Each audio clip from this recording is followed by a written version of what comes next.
அரக்கோணத்தில் இலவச கண் சிகிச்சை முகாம் நடைபெற்றது. இதில் திரளான மக்கள் கலந்து கொண்டு கண் பரிசோதனை செய்து கொண்டனர். ராணிப்பேட்டை மாவட்டம் அரக்கோணத்தில் ஆதரிக்கும் கரங்கள் அறக்கட்டளை மற்றும் அரவிந்த் கண் மருத்துவமனை இணைந்து 9வது மாபெரும் இலவச கண் சிகிச்சை மருத்துவ முகாமினை அம்மனூர் அரசு ஆதிதிராவிட நல உயர்நிலைப் பள்ளியில் நடத்தினர்.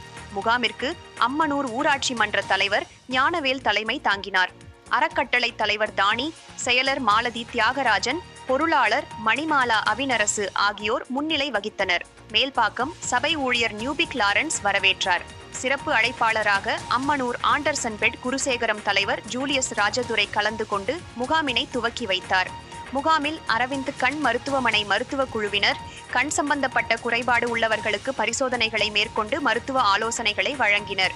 இதில் குருசேகர செயலாளர் மலர்வழி லூகாஸ், பொருளாளர் ரத்னாவதி, திராவிட முன்னேற்றக் கழக நிர்வாகி விமல், ஷாம்லின், வார்டு உறுப்பினர் அருளரசி சரவணன், அறக்கட்டளை துணைத் தலைவர் எசேக்கியேல், துணை செயலாளர் ஸ்டாலின், சட்ட ஆலோசகர் ராஜன், தன்னார்வலர்கள் பினரட்டன், லாரன்ஸ், கீர்த்திமணி, மனோவா, பிரித்திவ் மணி, லாரன்ஸ் சுந்தர், அருண்குமார் உள்ளிட்ட பலர் கலந்து கொண்டனர்.